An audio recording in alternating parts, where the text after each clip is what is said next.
লক্ষ্মীপুর পৌরসভা ১৪ নম্বর ওয়ার্ড বায়তুল আমান জামে মসজিদে ঈদুল ফিতরের নামাজ অনুষ্ঠিত হয় ৮টা ৩০-এ। এতে এলাকার অসংখ্য লোক নামাজে অংশগ্রহণ করেন। ওনাদেরকে আমরা শুকনো অংশে জায়গা করে দিই।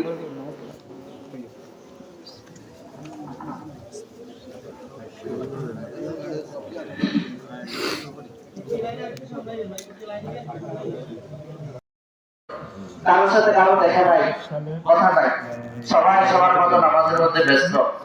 নামাজ পড়ে নিজের ঘরে কোনোদিন সালাম দিই নাই না ভাই, নিজের সুন্নত হচ্ছে কি করা, মোলাকাত করা। আল্লাহু আকবার, আল্লাহু আকবার, লা ইলাহা ইল্লাল্লাহ, আল্লাহু আকবার, আল্লাহু আকবার, ওয়ালিল্লাহিল হামদ। আল্লাহু আকবার, আল্লাহু আকবার।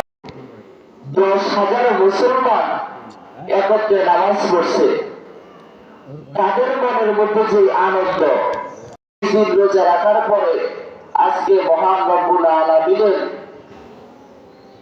নিয়ামত ঈদের দিন সাথে মোলাকাত করব, এটাই হচ্ছে আমাদের ইসলামের সৌন্দর্য।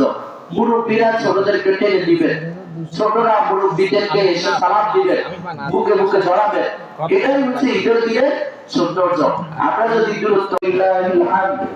আলহামদুলিল্লাহ الحمد لله المنعم المحسن الثاني ذي الفضل والجود والإحسان ذي الكرم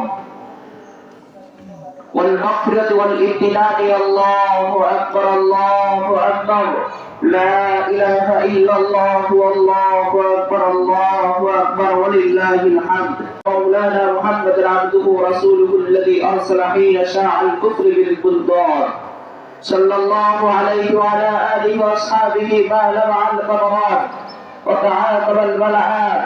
أما بعد، فاعلموا أن يومكم هذا يوم عيد لله عليكم فيه أواعد الإحسان